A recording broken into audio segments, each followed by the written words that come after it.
Evet, kameralar kaydı geçsin arkadaşlar.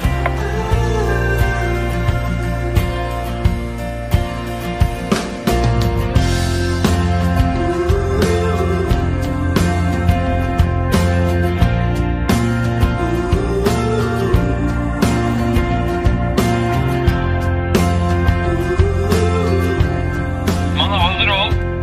Şimdi.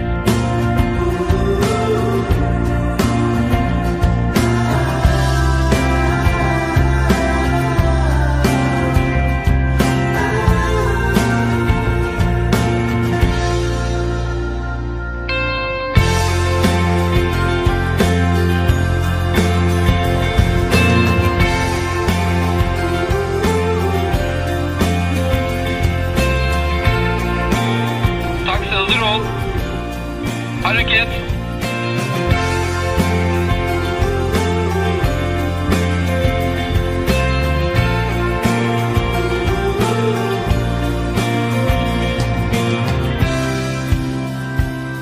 Arkadaşlar 30 saniye sonra meydandayız. Anlaşıldı.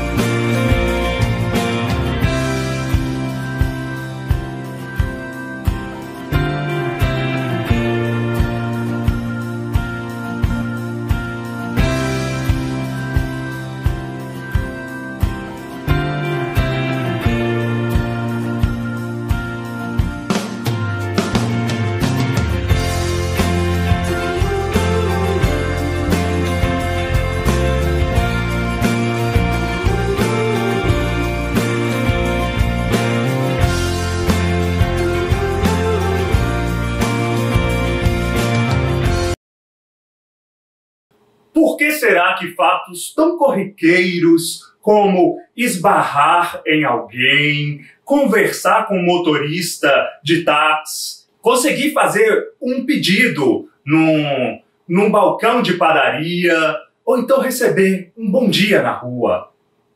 Fatos tão pequenos, por que levaria alguém às lágrimas? Talvez, para ouvintes, seja impossível cogitar essa possibilidade. Talvez esse pensamento nem lhe venha à mente. Fatos tão pequenos, tão corriqueiros, encherem uma pessoa de extrema emoção. Mas na vida de um indivíduo surdo, tudo é diferente.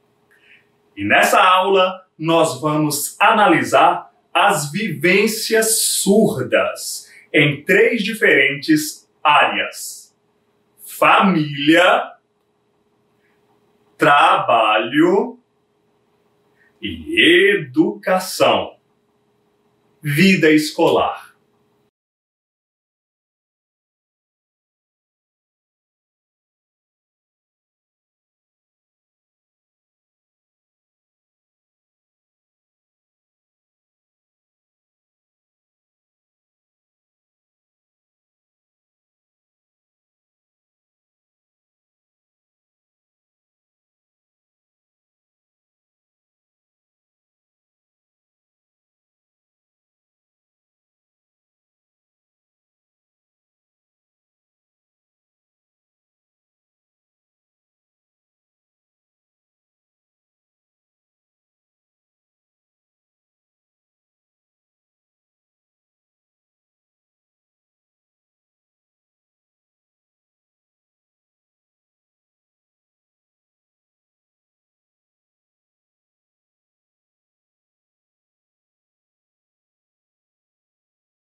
A família é a esfera mais propícia ao progresso e ao frutificar do ser humano. Também se apresenta como o primeiro núcleo social onde se desperta a constituição do sujeito. Ela exerce papel fundamental na vida de seus integrantes, pois a estrutura psicológica e social do indivíduo é majoritariamente formada nos ambientes dos lares. Em geral, os filhos procuram, na imagem dos pais, o referencial de identidade. No caso da surdez, podemos constatar inúmeras configurações familiares. Famílias de pais surdos com filhos surdos, famílias de pais surdos com filhos ouvintes, famílias de pais mistos, um surdo, outro ouvinte, com filhos surdos. Família de pais mistos, um surdo, outro ouvinte, com filhos mistos, um surdo, outro ouvinte. Famílias de pais ouvintes, com filhos surdos. Estatisticamente, se verifica que a ocorrência de famílias ouvintes com filhos surdos é majoritária, 90% dos casos. Nessa situação, os pais ouvintes não sabem a língua de sinais e não estão preparados para ter um filho surdo. Dentro dessa configuração familiar, os vínculos afetivos podem ser quebrados já na descoberta da diferença, quando não, pelo fato da criança ou adolescente surdo não encontrar em casa o referencial de construção pessoal procurado. Além das barreiras comunicativas, é comum se desenvolver dificuldades emocionais, como sentimentos de culpa e a busca por uma cura da surdez, e problemas sociais referentes à segregação, rejeição ou superproteção. O ouvinte, desde seu nascimento, está exposto a uma língua oral e, dessa forma, adquire-a como uma língua natural, possibilitando a sua comunicação com os outros e a vivência cultural de seu meio social. Para a criança surda, deve-se também ser disponibilizada a aquisição de uma língua natural que permita seu desenvolvimento. Para Vygotsky, a trajetória principal do desenvolvimento psicológico da criança é uma trajetória de progressiva individualização, ou seja, É um processo que se origina das relações sociais, interpessoais, e se transforma em individual e intrapessoal. Tal pensador afirma também que o conhecimento se forma por meio de interações com o meio físico e social, sendo a principal ferramenta de interação social do ser humano a língua. A violência a qual os surdos são submetidos ao serem privados de sua língua natural conduz-os a uma permanente sensação de isolamento.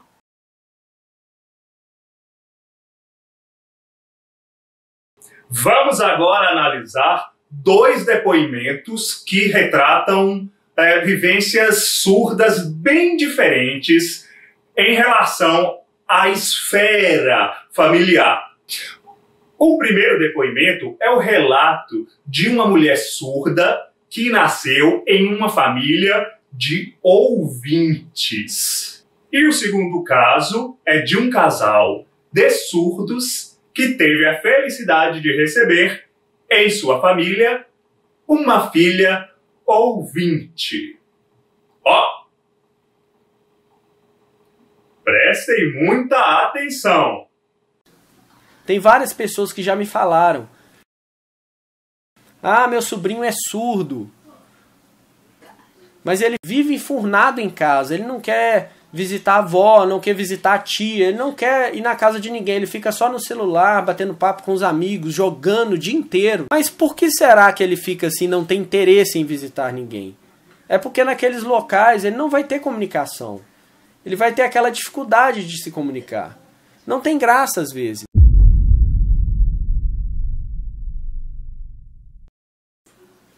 Então eu vou falar com vocês uma coisa que é muito importante. Pela minha experiência de vida. Eu sou a única surda na minha família.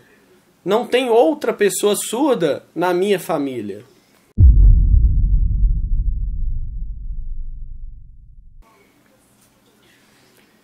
É difícil a comunicação? Sim. Vou confessar, é difícil. Mas quando alguma pessoa da sua família começa a aprender Libras, o surdo se sente muito bem, ele se sente mais aceito, ele percebe esse carinho, né? Ele percebe esse interesse da pessoa. Porque às vezes, imaginem, os surdos estão ali sentados com seus familiares ouvintes, estão todos almoçando, conversando, e o surdo fica ali calado, ele fica ali no mundo dele sem comunicar. Né? Porque as pessoas não sabem Libras às vezes. Por exemplo, eu falo bem português, eu tenho leitura labial, eu até consigo às vezes me comunicar com a minha família. Mas, por exemplo, vocês não imaginam como é estar sentado à mesa com todo mundo ali conversando em língua portuguesa, na língua oral, e é impossível, não dá para mim pegar a fala de todos 100%. Mesmo eu sabendo leitura labial, eu não consigo. Então imaginem, né, na mesa todo mundo rindo, eu ali de repente eu perdi, eu tenho que perguntar o que foi. Aí a pessoa vai e me responde resumidamente a piada que fez todo mundo rir. Né? Então assim, foi uma coisa assim, depois que eles acabaram de rir, eles vão me contam, então eu fico meio atrasada na informação, eu perco um pouco a piada, parece que todo mundo já parou de rir, então perde a graça. Né? Mas isso acontece.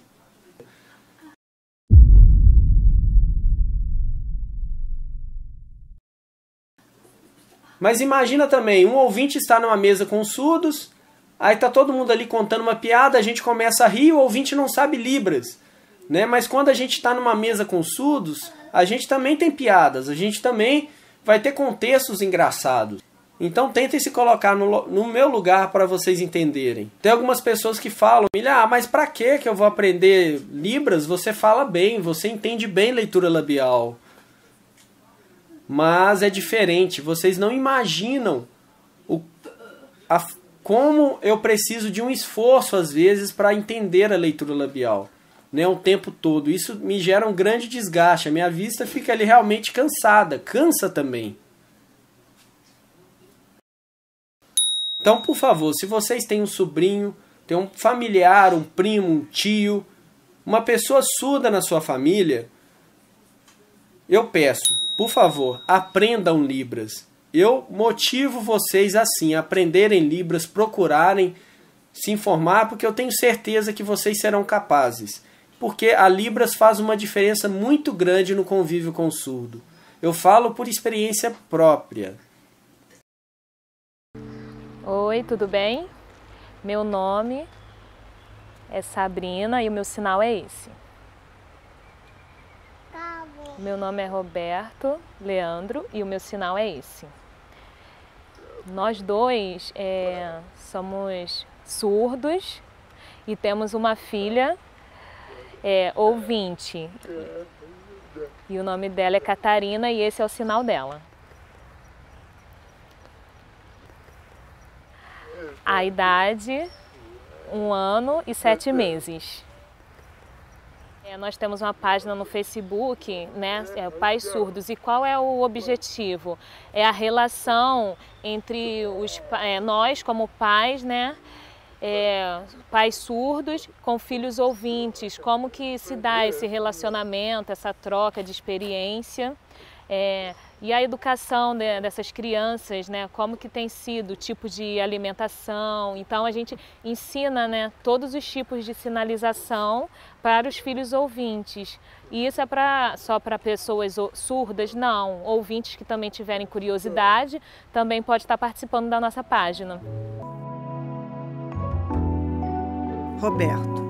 A minha família é toda ouvinte, então eu estou acostumado que na oralização, minha família só falava comigo e não em língua de sinais. E quando eu comecei a ter relacionamento com surdos, com a cultura surda, e aí foi onde eu me senti, né, me identifiquei como surdo de verdade. Sabrina. Então, a nossa filha, ela é coda, né? O que significa coda? Ela é ouvinte, filha de pais surdos. E isso é muito importante porque ela tem 2 línguas e para o cognitivo dela é muito importante também. Roberto. Na verdade, a minha filha, ela já é muito esperta, né? Ela tem uma curiosidade nata dela de aprender os sinais. E aonde ela vai, ela pergunta o sinal. Né? Primeiro, né, o primeiro sinal que ela aprendeu foi sapo. Porque ela começou a questão do interesse, aí depois ela foi, né, pelos animais, ela ia perguntando o que é isso, e aí sinalizava. E fora também, qualquer lugar que ela vai, ela aponta, é igual avião, ela pergunta o que é isso, caminhão, e aí tudo ela pergunta e a gente sinaliza para ela. Porque ela tem uma curiosidade dela de aprender a língua de sinais. Sentados à beira do lago, Catarina no colo de Roberto. Catarina folheia o livro.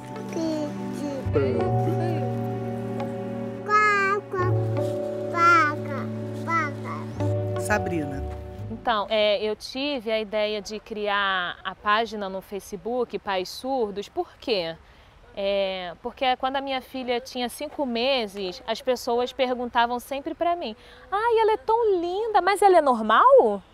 E aí eu achava esquisito, mas por quê? Eu sou surda e eu não sou normal? Parecia até que a minha filha não era normal por ser filha de surdo, né? E aí eu sempre respondia: não, ela é ouvinte. E aí foi da onde surgiu a ideia de eu criar essa página para passar informações, né, para conscientizar a sociedade que é diferente, a gente tem uma vivência diferente, que a gente tem uma percepção de mundo diferente, mas que nós somos iguais. Catarina olha o livro e diz polvo em libras. O pai diz que ela acertou. Aplaudem em libras. A menina caminha de mãos dadas com os pais.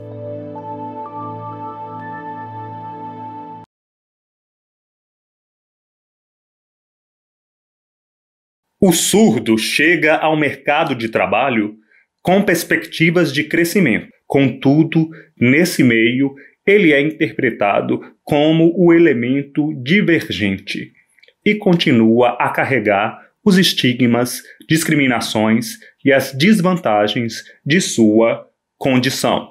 O desafio frente à inserção de surdos no mercado de trabalho encontra-se primariamente em sua formação escolar. No Brasil, apenas 46% dos surdos chegam a concluir o ensino fundamental. Já no ensino superior, na atualidade, somente 700 mil surdos estudam em universidades.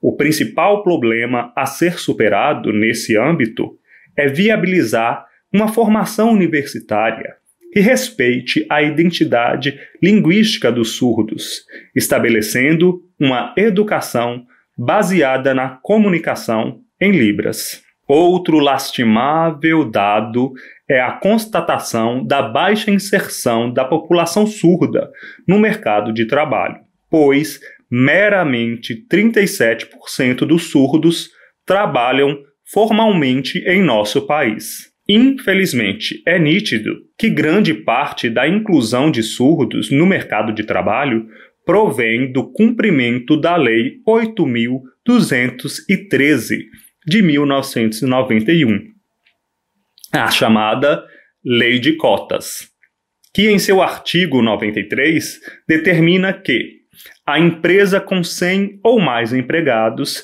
está obrigada a preencher de 2% a 5% de seus cargos com beneficiários reabilitados ou pessoas portadoras de deficiência. A política de cotas insere-se na política de ampliação de oportunidade, a qual reconhece que as desigualdades têm origem em todos os setores sociais. Trata-se de uma ação afirmativa que visa atingir a igualdade de oportunidades, oferecendo meios institucionais diferenciados para o acesso das pessoas com deficiência ao sistema jurídico e de serviços. Outro recurso legal de amparo social que envolve a população surda brasileira é o benefício de prestação continuada, BPC.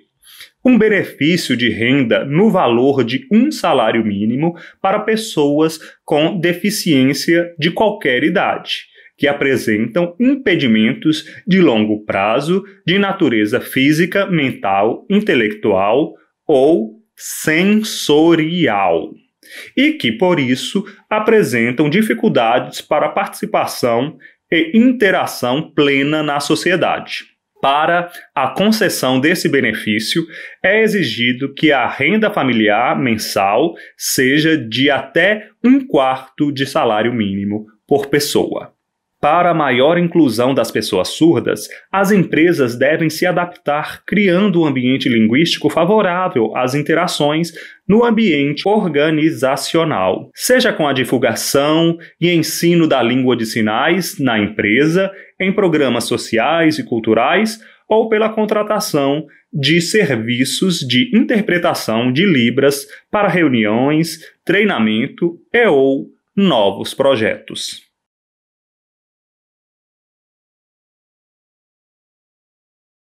Vamos dar mais uma vez a palavra aos surdos para nos relatarem como que é a experiência de um surdo em meio ao ambiente de trabalho. Fiquem atentos!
É indispensável em cursos de licenciaturas que os futuros e presentes professores adquiram conhecimentos a respeito das abordagens educacionais empregadas junto ao público surdo, possibilitando a compreensão do processo de construção do conhecimento do indivíduo surdo e contribuindo para um desenvolvimento significativo da aprendizagem, proporcionando práticas pedagógicas de ensino com qualidade, respeitando as necessidades específicas e singulares de cada aluno. As principais metodologias educacionais para surdos, tradicionalmente discutidas no âmbito acadêmico, são 3. No passado, experimentou-se o oralismo e a comunicação total.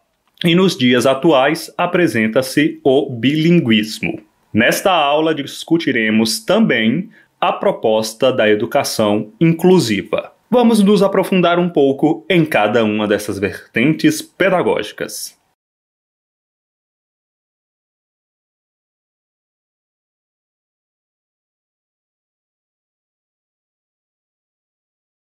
Desde o século XVIII, o oralismo faz-se presente na educação de surdos. Na época, o professor Samuel Heinecke se tornou o maior defensor do oralismo ao fundar na Alemanha uma escola para surdos, que tinha como didática o método oral.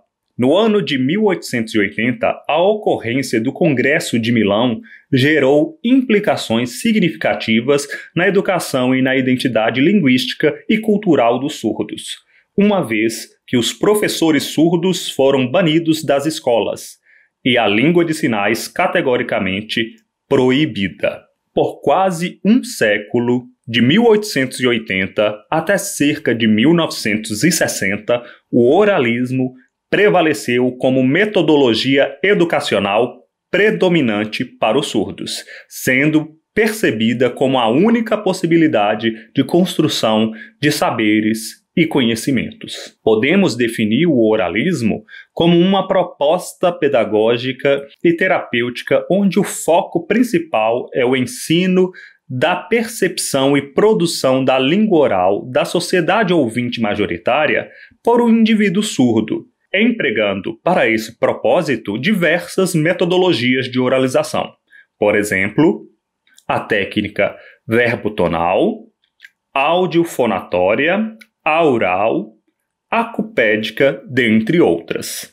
O oralismo entende a surdez como um defeito, imperfeição do ouvido, que precisa ser retificado pela estimulação auditiva. A finalidade do oralismo é fazer com que, por meios terapêuticos, o surdo recupere sua falha auditiva e encaminhe-se à normalização. Dentro desse quadro, o professor e pesquisador Carlos Scliar propõe o termo ouvintismo, para fazer referência à intervenção imposta com o objetivo de normalização da pessoa surda, onde institui-se que o ideal para o surdo é ser como o ouvinte, o padrão normal de seres humanos. A educação oralista compõe-se na primeira fase das propostas pedagógicas para surdos na contemporaneidade, mas manifesta resquícios de seus ideais até hoje, em âmbitos familiares, clínicos e na sociedade em geral. O oralismo no Brasil pretendia a integração da criança surda com a cultura ouvinte, proporcionando o desenvolvimento da língua oral, no caso, o português, para se comunicar. Podemos citar como exemplo da influência do oralismo no Brasil a proibição da Libras no INES, entre 1910 a 1947, pelo então diretor Armando Paiva de Lacerda, que permitia apenas o uso do alfabeto manual e da escrita em blocos de papel com lápis. E o desenvolvimento do método oral em 1970, com a contribuição da professora Alpia Couto, promovendo projetos no Centro Nacional de Educação Especial. O histórico educacional dos surdos demonstra que o oralismo não foi suficiente para suprir as necessidades fundamentais da cultura surda e entende-se que essa foi uma metodologia educacional inadequada e ineficiente.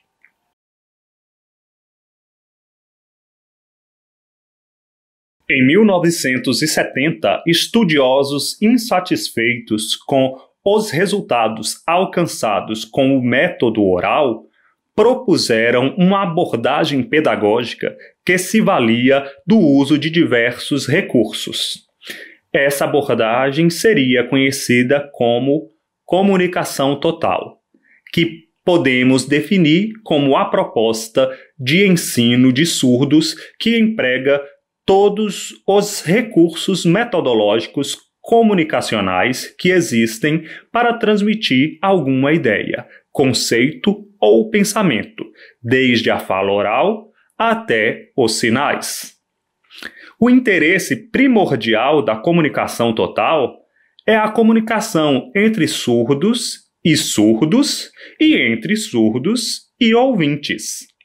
Essa comunicação também possui intuito de desenvolver a língua oral, porém valoriza os aspectos cognitivos, emocionais e sociais, que não devem ser distanciados.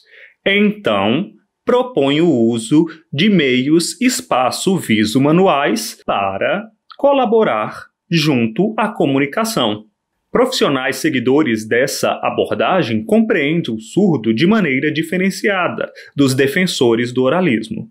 Para esses seguidores, os surdos não são conceituados como portadores de uma deficiência que deve ser curada, mas sim como um ser humano com surdez, que possui condições de prosperar e de se desenvolver. A comunicação total se diferencia das outras abordagens educacionais pelo motivo de garantir o uso de qualquer auxílio linguístico, tais como a língua de sinais, a língua oral ou códigos manuais. Códigos manuais são formas de expressar de modo espaço-viso-manual uma língua oral. O objetivo é expressar o idioma oral simultaneamente com a sinalização. Isso só se faz possível pelo fato de que os códigos manuais seguem a mesma estrutura gramatical da língua oral, gerando o fenômeno do bimodalismo, sendo um recurso no processo de aquisição da linguagem pela criança e no auxílio da comunicação entre surdos e ouvintes. Em língua de sinais, não se é possível executar o uso simultâneo desta com uma língua oral, como o português, devido à falta de capacidade neurológica cerebral para processar simultaneamente duas línguas com estruturação distintas. As línguas de sinais possuem estruturas gramaticais próprias e independentes. Uma situação muito recorrente de bimodalismo presente no Brasil é a manifestação do chamado português sinalizado.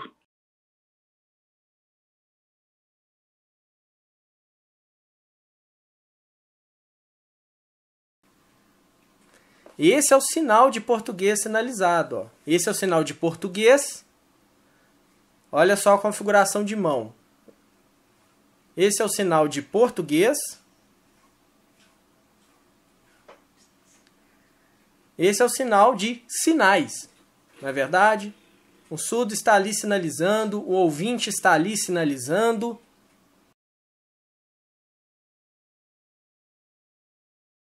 E o sinal de português sinalizado é a junção do sinal de português e o de sinais. Veja que essa mão é como se fosse ali na execução de sinais. E essa mão é o que vem da execução do sinal de português. Juntando as duas, a gente chega ao sinal de português sinalizado. É como se fosse utilizar a Libras, mas com a estrutura da língua portuguesa. O português sinalizado prejudica um pouco, quebra um pouco a comunicação na língua de sinais. Porque a Libras é uma língua que tem uma estrutura completamente diferente da língua portuguesa.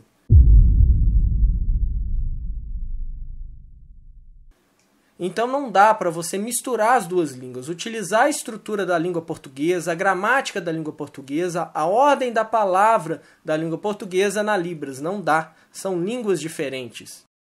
A língua portuguesa é uma língua oral, auditiva, na verdade. Ela é uma língua de modalidade oral auditiva. Já a língua de sinais, a Libras, é uma língua visoespacial. Elas são inclusive de modalidades diferentes, então você não pode misturar a estrutura das duas. Na contemporaneidade, em nosso país, ainda é realizada práticas próprias da comunicação total. Por exemplo, na Escola Concórdia em Porto Alegre, em algumas turmas do INES, segundo publicações do ano de 2002. Com essa abordagem, houve um progresso no desenvolvimento escolar dos alunos surdos, quando uma comparação é feita com o oralismo, uma vez que os alunos acabam sendo capazes de entenderem e realizarem uma comunicação um pouco mais eficaz. Porém, ainda manifestam limitações na comunicação de sentimentos, pensamentos e na comunicação para além dos limites escolar e extracurricular. A maior parte dos fatos históricos do processo educacional dos surdos no Brasil foram formados pelas duas primeiras fases de propostas pedagógicas já vistas, o oralismo e a comunicação total. Porém, ainda hoje, nas escolas, se faz presente tendências à oralização e o uso do bimodalismo.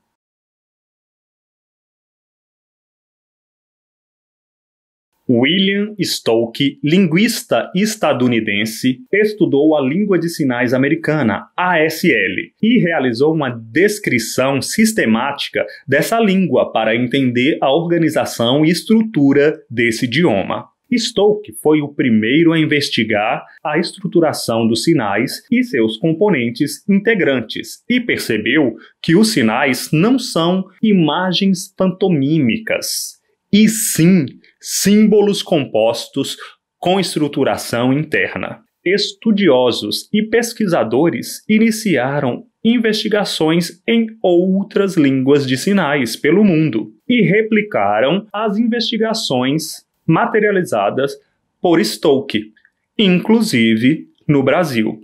Em 1990, realizou-se análises e estudos comprovando a legitimidade da Libras como língua de fato. E destacam-se nos estudos de linguísticas da Libras as pesquisadoras Lucinda Ferreira Brito, Tânia Amara Felipe, Mirna Salerno Monteiro, Ronise Miller de Quadros e Lodernir Becker Carnop.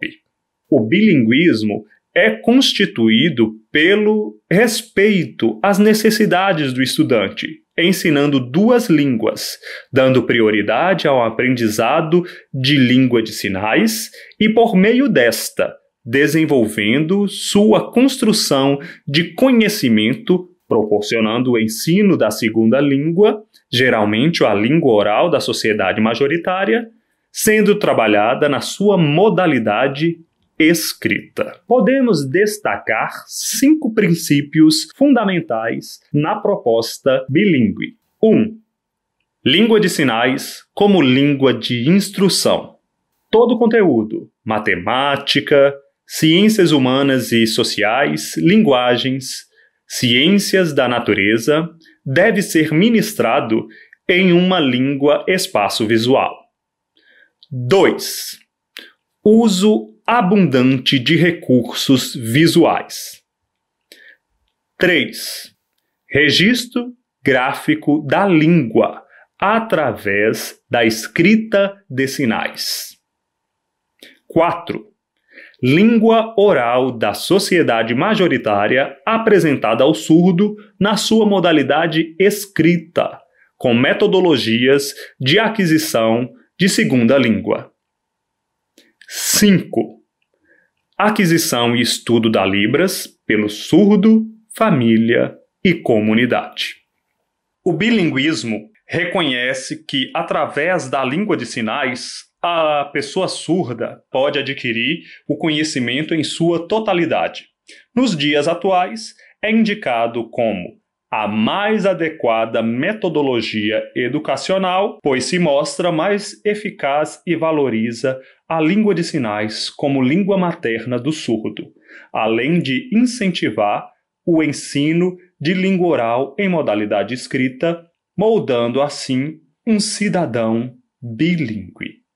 Na proposta educacional bilíngue, deve-se preocupar-se também com a cultura e a comunidade surda. Cada comunidade surda possui sua cultura e uma educação bilíngue precisa ser bicultural para possibilitar a acessibilidade natural dos envolvidos. Respeitar a pessoa surda e sua condição sociolinguística implica considerar seu desenvolvimento pleno como ser bicultural, a fim de que possa dar-se em um processo psicolinguístico normal. Quanto ao ensino da língua portuguesa para surdos brasileiros, o bilinguismo propõe que esse idioma seja trabalhado como a segunda língua, sendo necessário o emprego de técnicas de ensino específicas. Aula de português para surdos é diferente de aula de português para ouvintes. O convívio com grupos e associações de surdos traz muitos benefícios para a criança surda, como, por exemplo, formar sua identidade e desenvolver sua língua natural, inclusive facilitando assim a aprendizagem de um idioma oral como segunda língua. Apesar de, em nosso país, no ano de 2002, a língua brasileira de sinais ter sido reconhecida como meio legal de comunicação e expressão dos indivíduos surdos, conforme a Lei Federal número 10.436 de 2002, atualmente há poucos relatos das experiências desenvolvidas em relação à proposta do bilinguismo no Brasil. Ainda é um fato que está distante, apresentando algumas limitações, como a falta de uma política que considere os aspectos linguísticos e dê importância a Libras, considerando como língua fundamental para o ensino e aprendizagem, e não como língua de mediação. A carência de profissionais qualificados em Libras e até mesmo de professores surdos. E a pressão aos alunos surdos para aprenderem o português, dirigindo-os ao monolinguismo. Lideranças surdas mobilizaram protestos em frente ao Congresso Nacional, exigindo escolas bilíngues para os surdos. E no ano de 2014, conseguiram que fosse aceito no Plano Nacional de Ensino a inserção de escolas bilíngues para surdos, escolas inclusivas bilíngues e salas bilíngues. No ensino superior, o bilinguismo ainda está engatinhando. No Brasil, ainda não existem universidades bilíngues para surdos. Nos Estados Unidos, encontra-se a única universidade do mundo que é exclusivamente para surdos, conhecidas como Universidade Gallaudet. Lá se proporciona formação para surdos em diferentes áreas, através da abordagem bilíngue. Os professores usam a língua de sinais americanas, ASL, para ministrar suas aulas.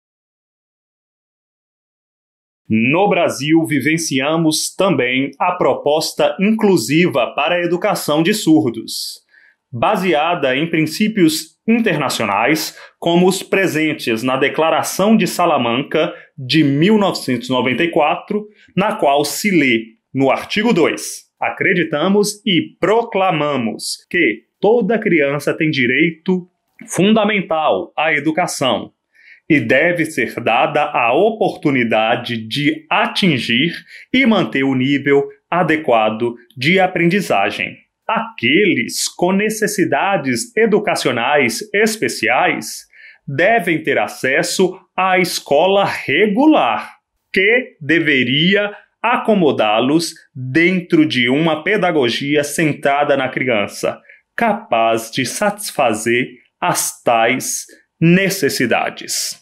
E também baseada na legislação nacional. O artigo 208 da Constituição Federal de 1988 nos traz que, na educação básica, dos 4 aos 17 anos, é dever do Estado garantir atendimento educacional especializado aos portadores de deficiência, preferencialmente na rede regular de ensino, garantindo a educação como um direito de todos, suscitando o pleno desenvolvimento da pessoa e o exercício da cidadania.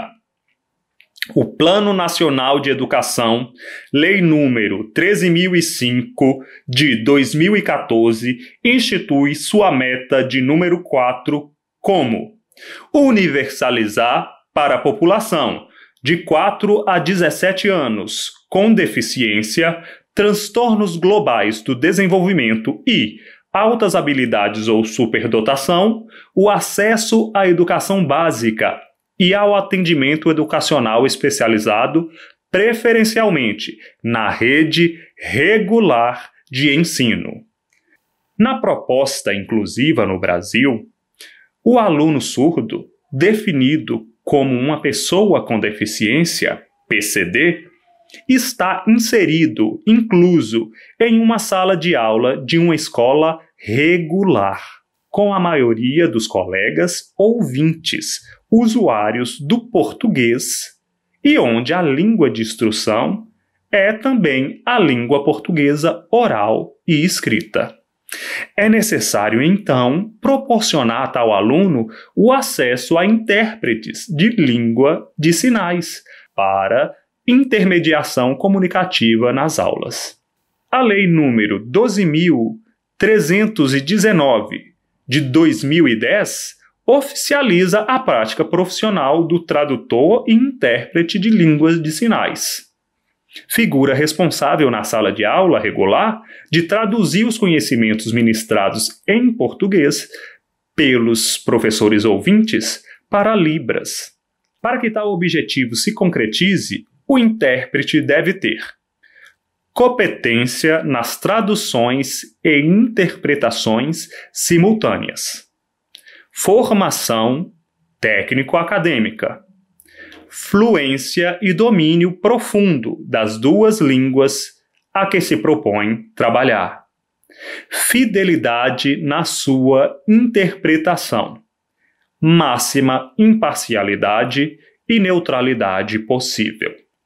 Também cabe ao intérprete ter o papel de educador, estabelecendo uma parceria com os professores regentes da turma, compartilhando estratégias de ensino voltadas às peculiaridades da cultura surda, apresentar ampla polivalência cognitiva, visando não prejudicar o acesso do aluno a nenhuma área do conhecimento. E o ideal para cada turma inclusiva com surdos é possuir um número plural de intérpretes, minimizando o desgaste físico e mental que prejudicaria o ato de intermediação comunicacional.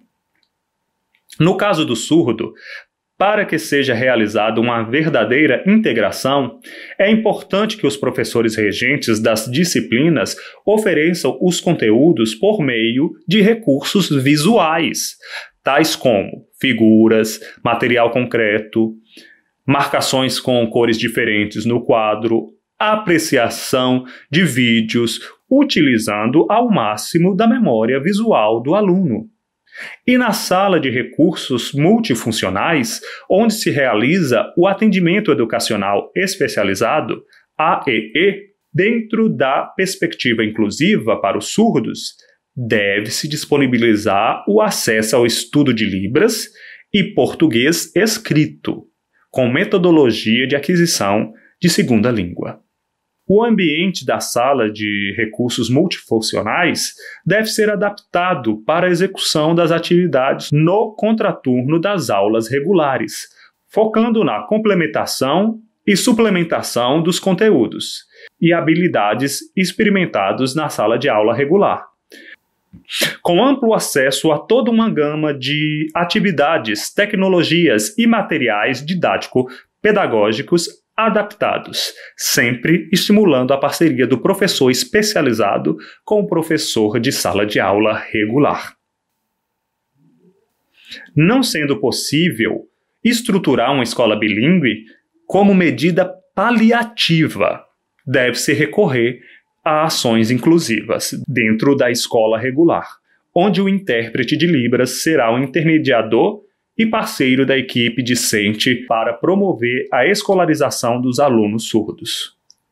Para que haja a inclusão das pessoas surdas com o objetivo de participação social efetiva, sem a inevitável submissão às quais as minorias são expostas, as escolas precisam organizar-se considerando 3 critérios: a interação por meio da Libras, a valorização de conteúdos escolares e a relação conteúdo curricular e cultura surda.